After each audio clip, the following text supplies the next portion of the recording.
I believe that's our human rights to be able to speak and our voice to be heard. And if the government doesn't want to allow us to do that, then that's wrong with them. Students in Ontario had an unexpected day off on November 4th, 2022. That's the day when some 55,000 workers represented by the Canadian Union of Public Employees, or CUPE, announced that they would not be coming to work. Instead, they would be engaging in a political protest against a controversial new law that stripped away some of their legal rights. My name is David Doorey and I'm a law professor in Toronto. In this video, I'll explain the events that led to Ontario schools closing on Friday, November 4th, and the decision of the Ontario government to quickly repeal its controversial law, leading to the schools reopening the following Monday. We'll learn some things about labor law and collective bargaining, and also the Canadian Charter of Rights and Freedoms. There's a lot to cover, so let's get to it.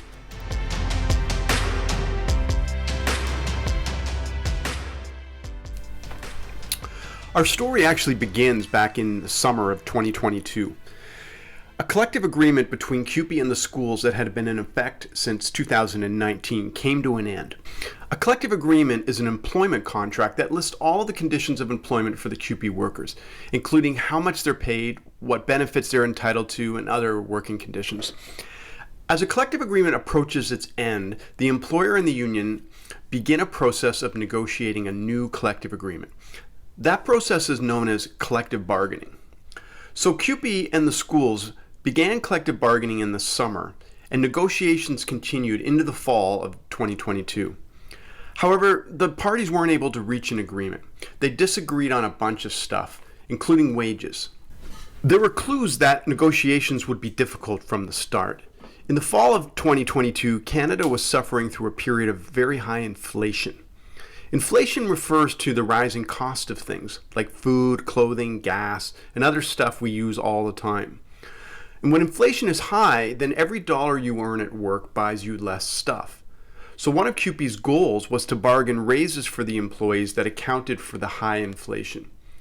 This short video was released by CUPE in August, and it foreshadowed that some hard bargaining was on the way. You're not imagining it. Gas prices have spiked. You're paying too much at the grocery store, and the cost of housing is skyrocketing. Inflation is making it harder for working people to get by. Unions can help workers push back, but we have to work together. Meet Paul. He makes $40,000 a year as a custodian. In 2020, his local union bargained a 3-year contract with a 2% yearly increase. But the inflation rate is over 6% a year. Yeah, that's a lot. Because the cost of living is rising 3 times faster than Paul's salary, Paul's getting poorer, even though his paycheck looks like it's growing. Unions have bargaining power, so let's use it. We have to fight for wage increases that ensure our members aren't losing more than they gain. And we need to bargain cost of living adjustments into our collective agreements, so that our wages automatically keep up when inflation is high. Governments will say they can't afford it, but that's not true. When prices increase, government revenue also increases, from sales taxes, corporate taxes, property taxes, and more.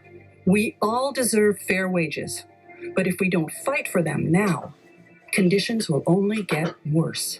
Now, so far our story is pretty ordinary. Collective bargaining happens all the time in Canada, and often the parties don't agree on a new collective agreement right away. At this point in the story, I need to introduce you to some legal rules that apply to collective bargaining. These rules are part of what is known as labor law. Each province in Canada has its own labor laws, which include rules about collective bargaining. In Ontario, the main labor law legislation is known as the Labour Relations Act. The Labour Relations Act has a whole bunch of rules that govern the relationship between employers and unions. And one section of the Labour Relations Act requires the employer and the union to bargain in good faith and to make reasonable efforts to conclude a collective agreement. We call that the duty to bargain in good faith. What it means is that unions and employers must sit down and engage in a rational discussion about each other's proposals and try to reach a deal. So through the summer and into the fall of 2022, CUPE and the school boards are engaged in bargaining towards a collective agreement, but they are unable to reach a deal. So the next question is, what happens then? What happens if an employer and a union are unable to reach a new collective agreement? Well, the labor relations legislation tells us the answer to that. The first thing that needs to happen is that a government mediator, or someone who is often called a conciliator, needs to visit the parties and try and help them reach a collective agreement. So in our case, the conciliator met with the parties beginning in the fall of 2022, but still no deal was reached. The parties had reached an impasse in their bargaining. Now, Canadian labor law provides two options for breaking a collective bargaining impasse. One option is for the parties to agree or the government to order the bargaining dispute to be resolved by someone known as an interest arbitrator. An interest arbitrator listens to both sides' arguments about what the terms of the collective agreement should be, and then the arbitrator decides and imposes a collective agreement. Interest arbitration is commonly used when workers provide an essential service, like firefighters or nurses. Arbitration is used for those types of workers because, unlike the other method of resolving collective bargaining disputes that we'll talk about in a second, workers continue to report to work throughout the entire arbitration process. There's no work stoppage. The second way that we resolve collective bargaining disputes in Canada is what is known as the economic warfare route. That sounds dramatic, and sometimes it is. The idea behind this approach is that the parties, unions and employers, can apply pressure on one another in the hopes that this will cause the other side to sweeten its offer in the bargaining. So if workers go on strike, they can harm the employer. If the employer is a private company like a retail store or factory, a strike can shut down the workplace, resulting in lost profits. If the employer is the government, like a school board, a strike will disrupt public services, and that can put political pressure on the government. The public might blame the government for the loss of services. A lockout happens when the employer refuses to let workers come to work.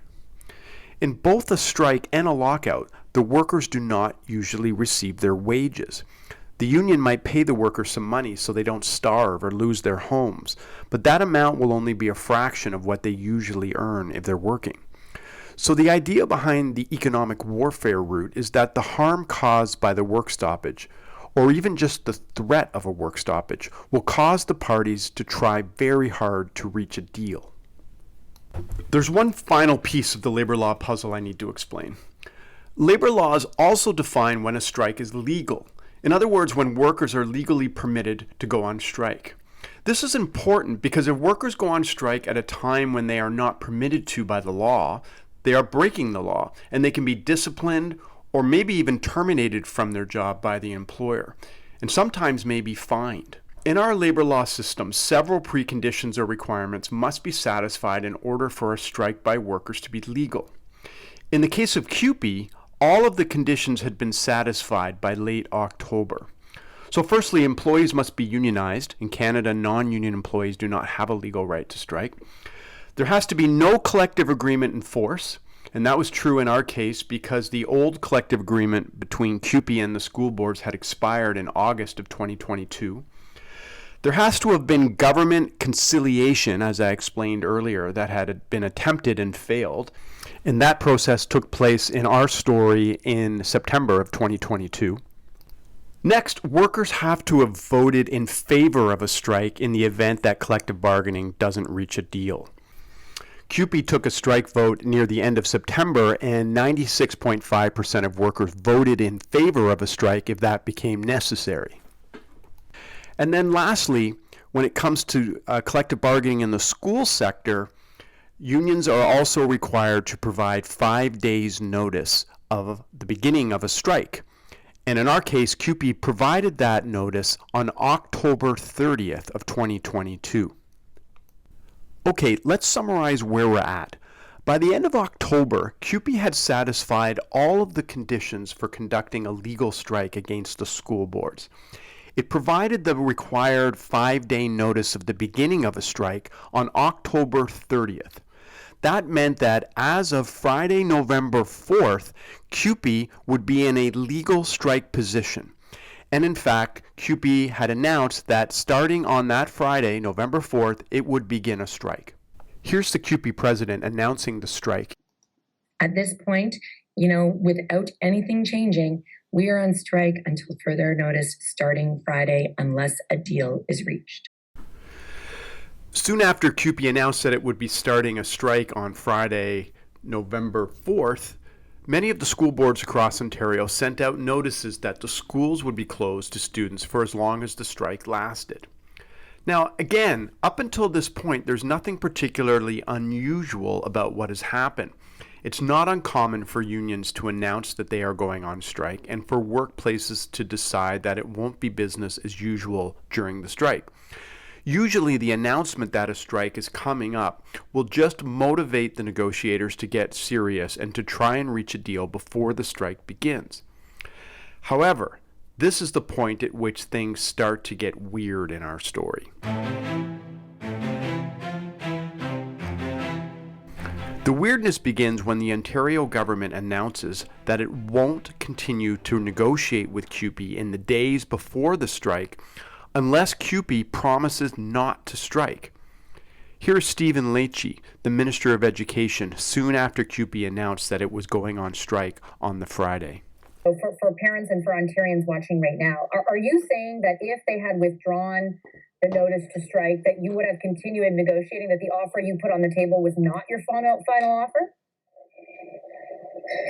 We did offer them yesterday an increased offer. We made it clear that if they rescind their commitment to strike on Friday, that dialogue could continue. But they didn't do that. That's my point to you. The minister here is saying that the government won't negotiate with the union unless it agrees not to strike. That's an unusual position for an employer to take, and it's arguably a violation of the duty to bargain in good faith that I mentioned earlier. And then the government did something else that is very unusual. It announced that it would not tolerate a strike by the CUPE workers, ever. I will not accept for one day a strike. That is not right after what these kids have been through. And someone has to have the political courage in this province and country to say enough. To recap then, CUPE announced its intention to engage in a legal strike beginning on November 4th, and the government then canceled negotiations and said it would not allow the strike to proceed. Well, so now what? Well, recall our earlier discussion of the two methods we use in Canada to resolve collective bargaining disputes. If the government was planning to prevent CUPE workers from ever engaging in a strike, then the obvious solution would be to pass legislation that banned the strike and referred the bargaining dispute to binding neutral interest arbitration. And in fact, lots of Canadian governments have referred public sector bargaining disputes to binding arbitration in the past, including in Ontario. For example, the Ontario government has ordered that bargaining disputes involving TTC workers, subway and bus drivers, be referred to arbitration rather than by the strike route. However, this is not what the government did in the case of the CUPE educational workers.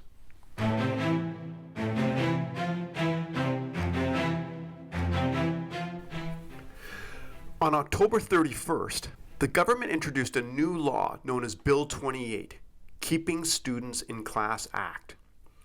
That law did a number of things. Firstly, it banned the right of CUPE workers to go on strike. Secondly, it imposed a new 4-year collective agreement on CUPE workers against their wishes. Thirdly, it permitted the government to violate the Labor Relations Act and the Human Rights Code. And finally, it also permitted the government to violate CUPE workers' constitutionally protected charter rights and freedoms by invoking a little-used part of the Canadian Constitution known as the Notwithstanding clause. So now I need to introduce you to a second area of law. We already learned some labor law. Now we need to learn some constitutional law in order to understand why Bill 28 was so controversial and provoked such a vigorous rebellion. The Charter of Rights and Freedoms was introduced in 1982. Here's a photo of Queen Elizabeth signing the charter. On her right is Prime Minister Pierre Trudeau. Justin Trudeau's father.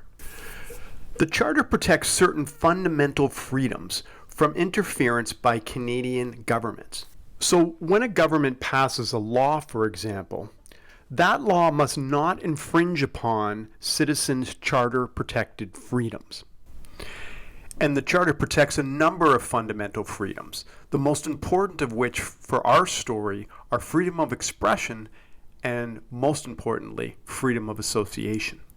So what this means is that Bill 28, which the Ontario government passed to stop the CUPE workers from going on strike, must not violate those workers' freedom of expression or their freedom of association. So next we need to know, what does freedom of association mean? Well, the Charter itself doesn't tell us what freedom of association means. It just says that everyone has it. So in order to find out what freedom of association actually covers, we need to look at how the Supreme Court of Canada has decided that question over the past 40 years since the Charter came into effect. And if we read the case law where the Supreme Court of Canada has looked at the question of freedom of association, we find that it includes a number of rights. For example, we know that it includes a right of workers to join and form associations, such as unions. It also includes a right of workers to engage in collective bargaining with their employer through an association or a union. And then lastly, it protects a right of workers to strike as a part of the collective bargaining process. So if we go back and look at what Bill 28 did, we see right away that we have some problems. First of all, it banned the right to strike. It said to CUPE members that although you have a charter-protected right to strike, we're not going to let you strike. Bill 28 also threatened huge fines against CUPE members and the union itself if a strike took place. Secondly, Bill 28 effectively banned CUPE members' right to engage in collective bargaining, in the sense that the law imposed a collective agreement on the workers against their wishes. So it seemed that Bill 28, by restricting the rights to collective bargaining and to strike of CUPE members, violated the Charter of Rights and Freedoms. However, the story's not over, because the Charter also includes two sections that allow governments to violate fundamental freedoms in certain circumstances. The first involves Section 1 of the Charter, which permits a government to infringe upon fundamental freedoms if there's some pressing problem and violating some people's freedoms is justified for the greater good. The courts apply a sort of balancing test when deciding if Section 1 saves a violation of fundamental freedoms. So, for example, the Ontario government could have banned the right of CUPE workers to strike and referred the dispute to an arbitrator. A law that did that might still violate freedom of association, since it prohibited the right to strike, but the government could argue that the need to keep students in school after they have already missed a bunch of school because of COVID justifies the limitation on the right of CUPE workers to strike. I don't know if that argument would win, but it's a reasonable argument that the government could have made. However, the Ontario government did not try to rely upon Section 1 at all. Instead, it jumped to the other section of the Charter that permits a government to override Charter freedoms, the Notwithstanding Clause. Section 33, the Notwithstanding Clause, permits a government to trample all over fundamental freedoms without having to provide any justification at all. This might seem crazy, given that the whole point of the Charter was to ensure that governments do not trample all over fundamental freedoms. However, Section 33 was added to the Charter at the last minute in order to get all of the provinces to agree to the Charter. It permits a government to declare that a law applies notwithstanding that it violates the Charter. We call that invoking the Notwithstanding Clause. The use of the Notwithstanding Clause lasts for up to 5 years, at which time it expires, but the government can also renew it. The idea here was that the 5 years would go through an election period so that if the public were really mad about the government trampling on charter freedoms, they could vote the government out of office.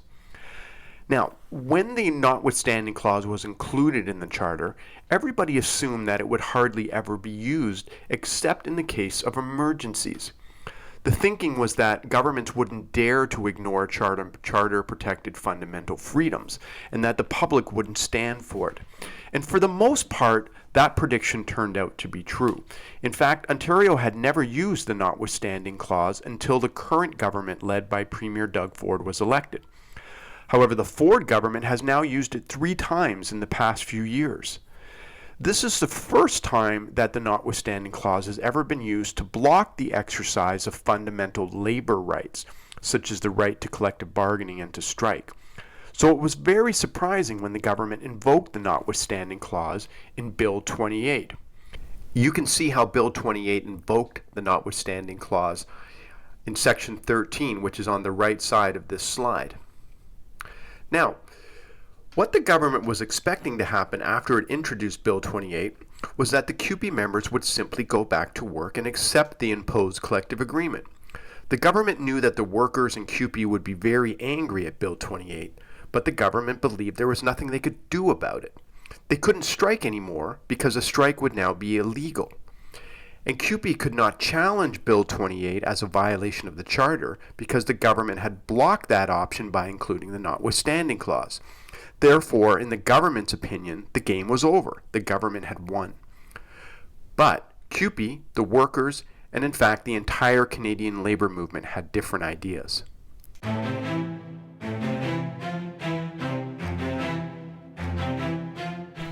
The response to Bill 28 was immediate. Protest outside of Queen's Park carried over into the gallery as the politicians were voting on Bill 28.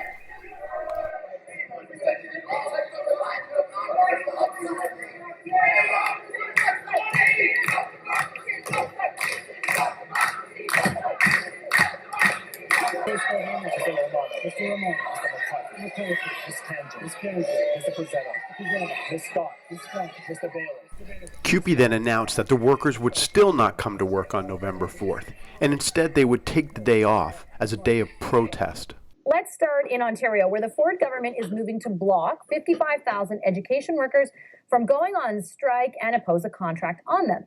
But the union, known as CUPE, is planning to walk off the job anyway. If they say it's illegal to strike, then we will be on a political protest. We will withdraw our labor, and we will fight back against this attempt to remove our members' rights and to institute a collective agreement. So with the workers still not intending to come to work on Friday, November 4th, the government quickly filed a complaint with the Ontario Labour Relations Board, asking the board to declare that if CUPE workers don't report to work, that they are engaging in an illegal strike. Let's consider that argument for a minute. The Ontario Labour Relations Board, or the OLRB, is responsible for enforcing the Labour Relations Act.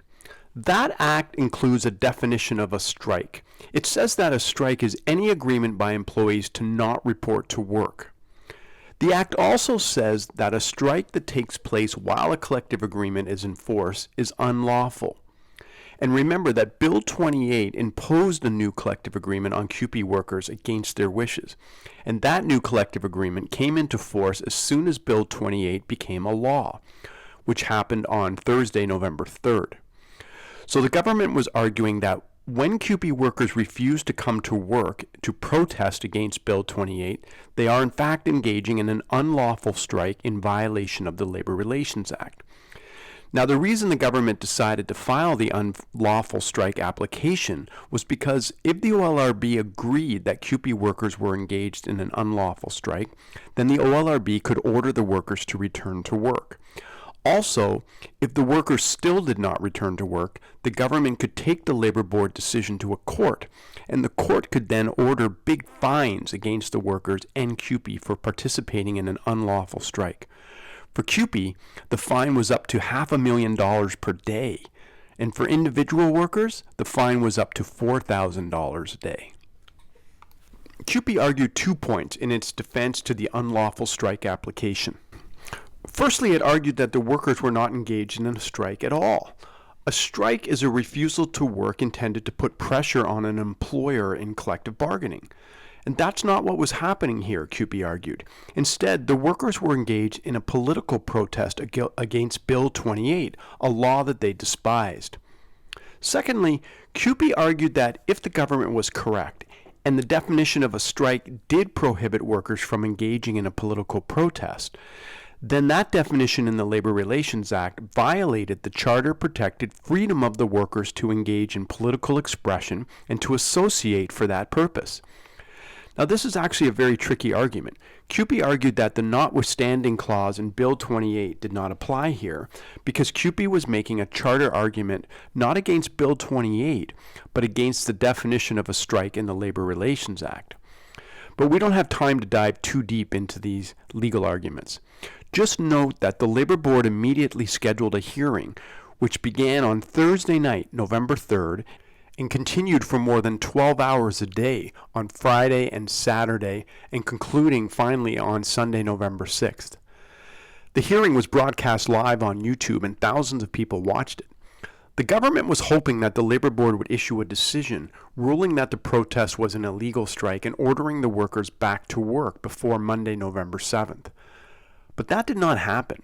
And in fact, the Labor Board never did issue a decision at all in this case. That's because something entirely unexpected happened on the morning of Monday, November 7th.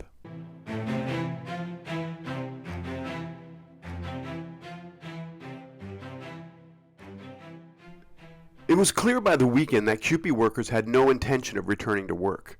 Their goal now was to force the government to repeal Bill 28 entirely and to return to collective bargaining with CUPE. And CUPE had, by the weekend of November 4th, attracted some very powerful allies. The Canadian labor movement came together in an almost unprecedented unity to fight against Bill 28. Unions knew that if governments could use the notwithstanding clause to override freedom of association against CUPE workers, they could do the same thing in negotiations with any other unions. Here is the president of the Ontario Public Service Employees Union. Today, my friends, we are all education workers. Every worker here is under attack. This is the line in the sand. We have to stand together today of all days. Everyone from an equity-deserving group knows where this ends, and it is not good for any of us.